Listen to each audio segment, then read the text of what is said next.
Good evening, students. We are welcome. I welcome you on my channel, and this is the discussion of physical world and environment unit number one from plus one. So first of all, we have to know what do you mean by physics. So basically, physics is a branch. It deals with physical processes, all the physical processes and the laws that are occurring in nature. Like an apple from a tree falls downward. Why that apple falls downward? This is the law of gravitation.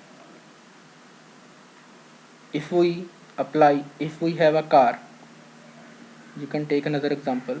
If we have a car and we apply the brakes, then that car does not stop immediately. If this car is moving in this direction and we apply the brakes at this point, then this car will stop after covering some distance. Why this happens? Why the car does not stop immediately? These all are the concepts of physics. So first of all, we have to know the basic definition. So it is a branch of science. It is a branch of science that deals with the laws of nature and the study of natural phenomena. Every natural phenomena. So it is a it is taken from a Greek word that means nature. You can read this definition. But basic thing you have to concern is everything that happens due to nature, not by any manual process. Everything that happens due to nature, that is physics. So here I have taken some examples that will clear you that which process is linked with physics and which process is not linked with physics. So now if I move down, then you can see that here some processes are, you are familiar with some processes, you have studied it, that how a rainbow forms in the sky rain after the rain. This is a natural process, and this happens due to which process? This happens due to dispersion of light. Dispersion of light is what? Dispersion of light means splitting of white light into 7 different colors. This is called dispersion of light. So 7 different colors, and the colors at the bottom is violet and the color at the top is red. So I will explain every process to you, but first of all, uh, one request to you, all of you, that you are coming from 10th class and till now you have the combination of 3, means there was science subject, and in science subject you have 3 combinations: bio, physics and chemistry. That means if your bio is good, then you can get good marks in science. If your chemistry is good, then you can get good marks in chemistry. If your physics is good, then you can get good marks in science. But to achieve good marks in plus 2, you have to focus on all the subjects. That means the study of plus 1 and plus 2 is different from 10th. First thing you have to keep in your mind. Before joining every class, you have to keep in your mind that plus 1 and plus 2 study is different from 10th class study. So here we have the detail of every topic. So I hope whenever you join the class, you will pay complete attention to us so that you can get the concept. I will try that no connectivity problem should be there. But if some connectivity problem is there, then that does not mean that you should talk at that point, at that disconnected time. You should remain silent so that you can understand. Now I am moving again. So here rainbow formation is natural process, and this is due to dispersion of light. How we see our image in plane mirror? How? This is based on the principle of reflection of light. You have studied it in 10th class also. So this is the principle of reflection of light. So it is also a natural principle. Why a cup of tea becomes cold after some time if we kept it on the room? Why? Due to heat transfer. Due to heat transfer. So it is also a natural process. Why a car does not stop immediately after applying brakes? This is also natural process. Mobile phone communication, like I am communicating with you by using my headphones and mic, so it is also. And this last one is mobile charger. You have seen the laptop charger and mobile charger that uses adapter. Adapter is nothing but adapter is AC to DC converter. AC to DC. The phone battery you have seen stores DC only. Students, आपकी जो phone battery है that is DC only. So we have to convert AC into DC, and for that process we use a adapter. Adapter. That adapter is also based on the concept of physics. So these are the few examples that describe the physics, that how the physics is, how where the physics can be used. So this is all about physics and physics, some processes that are due to physics. Now moving to the next page, how physics is related with other subjects. So physics is useful in every subject, like you can see, if by physics we can study the structure of atom. Like here we know, here we have protons and neutrons, and after its orbits, and in orbits there are electrons. So by studying the structure of an atom we can decide the arrangement of periodic table. So periodic table, you can see periodic table is which linked with chemistry. So structure of atom, radioactivity, because radioactive elements are at the end of the periodic table. That means that are heavier nucleus. So by studying the structure of atom we can decide the arrangement of elements. This is linked with chemistry. Now moving on, in biology we will use the microscope. Microscope is to see the small particles. We use an instrument that is called microscope to study the structure of cell, inner structure of cell. So X-rays are also used in biology. For the X-ray of any body organ we use the X-rays. So it is helpful in biology also. So physics is a branch that is linked with all the subjects, like chemistry we have discussed, like biology we have discussed. In the same way, there are another uses of physics, like in meteorology department. Meteorology is a department which deals with the weather forecasting, that whether it will be raining tomorrow or it will be sunny day tomorrow. So that are meteorology.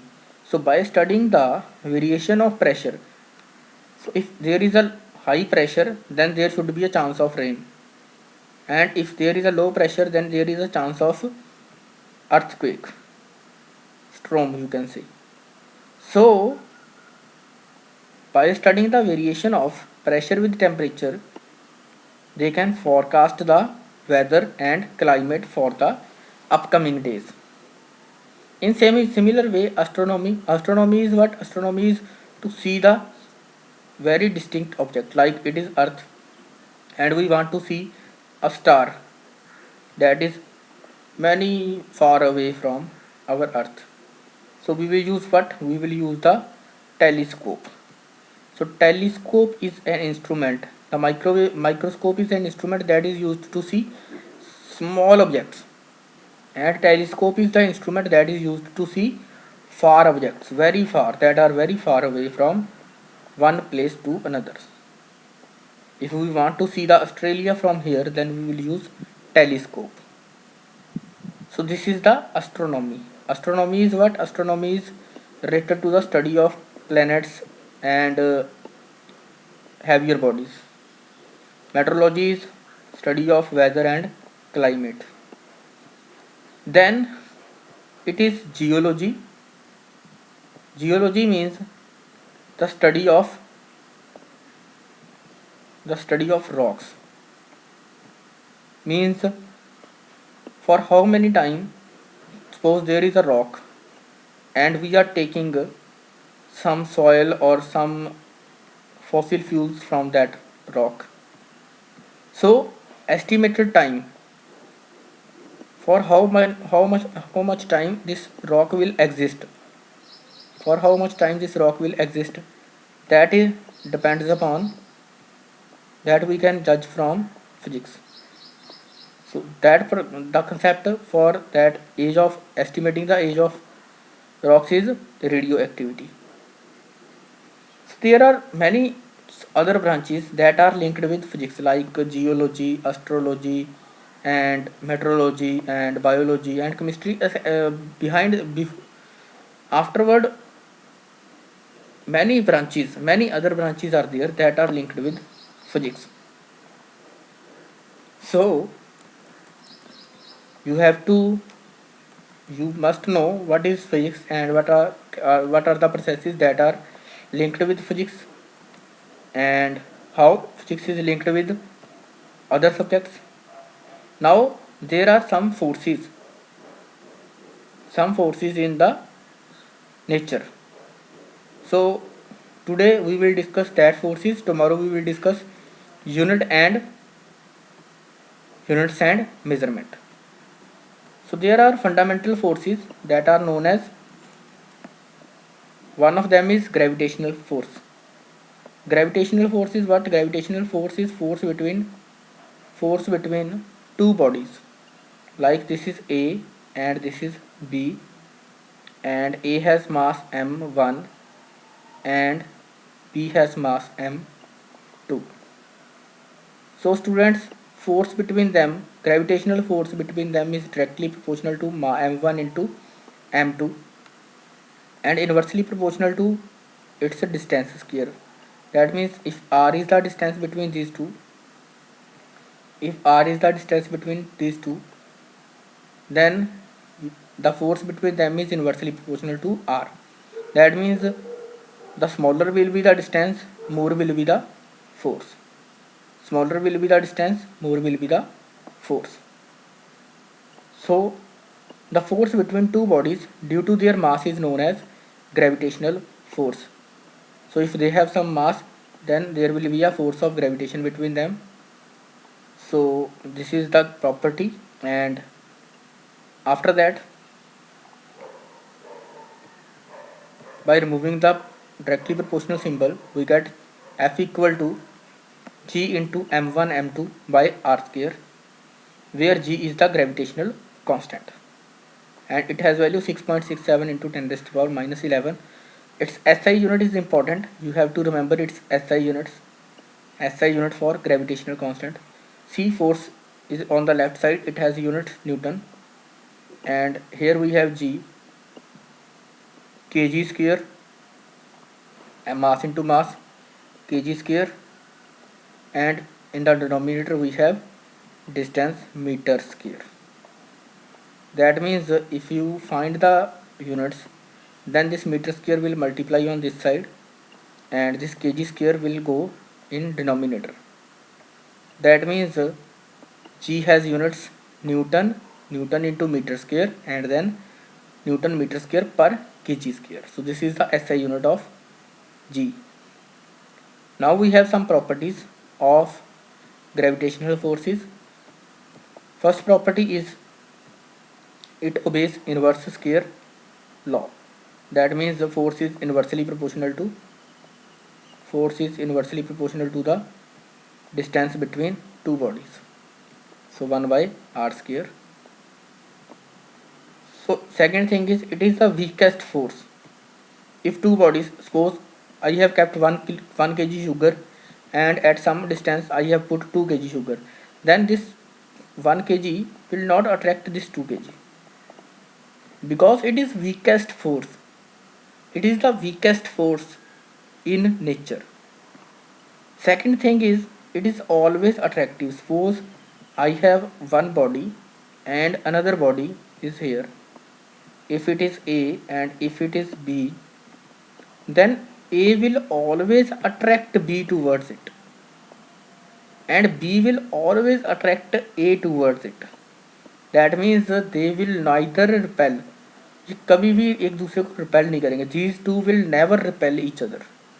This force is always attractive. Remember the point. Only gravitational force is the force that is attractive in nature. Now moving on to the next point. Force will act along the line joining the centers. So if these are the two bodies and this is the line, so force will act on this line only, and it is conservative force. That means the work done is independent of path. Like here we have two paths, we have to move from A to B. Then if we move in straight line, then amount of work done will be same as if we move in this way or if we move in this way. So work done in gravitational force does not depend upon the path. Work done will be same in all the cases. So these are the properties of gravitational force. You have to remember these properties and the formula you have to remember. And so it is the first force. The second force is force between two bodies due to charge. This is the force between two bodies due to, earlier we have studied a gravitational force, that is the force between two bodies due to mass. If it is mass m1 and if it is mass m2, then there will be a gravitation force. But if this body has charge q1 and this body has charge q2, then there can be an electrostatic force also. So two forces can be there. This can be the force of gravitation and this can be the force of, this is the force of electrostatic force. Now electrostatic is different from gravitation in some ways. This is the gravitational force and this is electrostatic force. So now we are studying the electrostatic force. It is also directly proportional to the charge q1 and q2. I will explain what is charge. Wait, you know the sodium atom.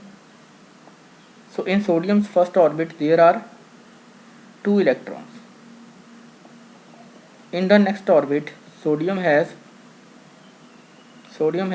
8 electrons, 1 2 3 so on. I am not drawing all. I just want to say that in the outermost orbit, sodium has only one electron. So it will donate its electron to chlorine. If you know the formula of chlorine is Cl, and if you know the formula of sodium chloride, that is common salt. So if I divide it into ions, then I will get Na positive and Cl negative.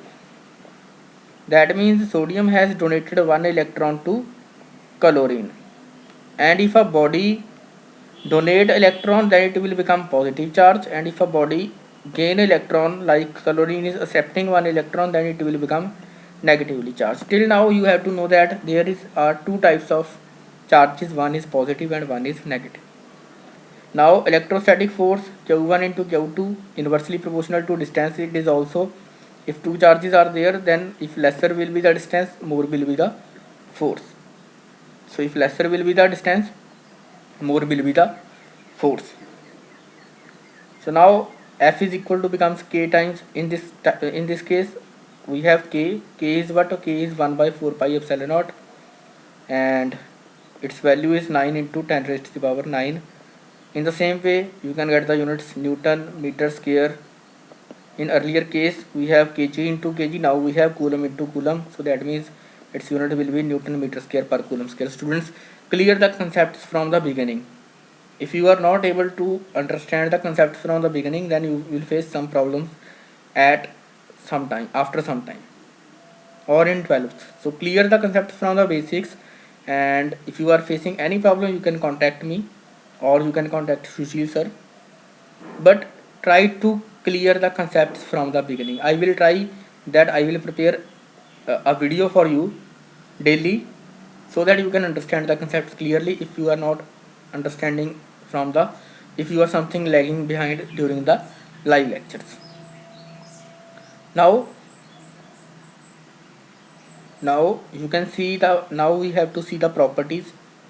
So gravitation force is always attractive, but electrostatic force can be attractive or repulsive depending upon the nature of charge. Like you have known about the magnet, same poles repel each other and opposite poles attract each other. In the same way, if two charges are positive, then they repel each other. If two charges are negative, then they also repel each other. But if one charge is positive and one charge is negative, then they attract each other. That means negative charge will attract each other, this one, and this one will attract negative charge. So there will be a force of attraction between these two. There is force of repulsion, this will repel this one, positive charge will repel the another positive charge.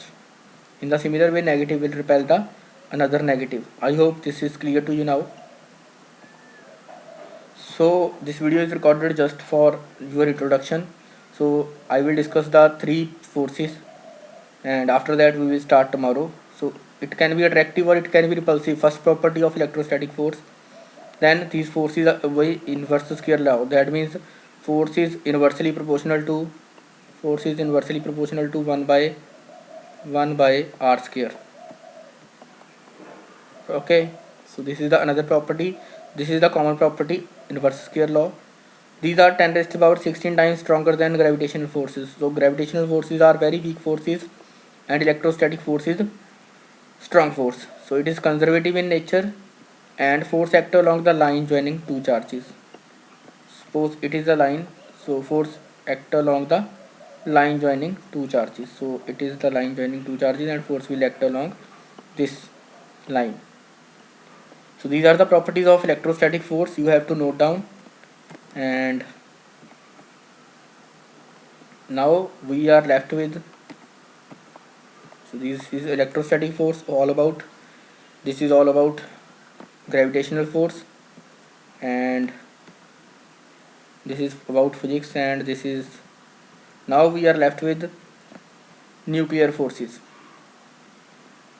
So the force that binds the neutrons and protons, as you know, there is a positive, if I talk about sodium, then there is a positive nucleus that contains a proton and neutrons. So to hold protons and neutrons together, there is a force, that is nuclear force. So here we have some properties of nuclear force, and size of nucleus is about 10 raised to the power minus 15. So very small size nucleus. And now we are discussing the properties. They have very shortest range. As you can see, the size of nucleus is very small. That means these are very short range. As the distance increases, this force will decrease. So these are the strongest first properties. They have the shortest range. Second property is they are the strongest force. it is the strongest force. It is 10 raised to the power 38 times stronger than gravitational and 10 raised to the power 2 times. That means if electrostatic force is 10 coulomb 10 newton, then nuclear force will be 100 times of it. So 100, we will multiply with 100, that means it will become 1000 newton. So gravitational nuclear force is 10 raised to the power 38 times stronger than gravitational and 10 raised to the power 2 times than electrostatic.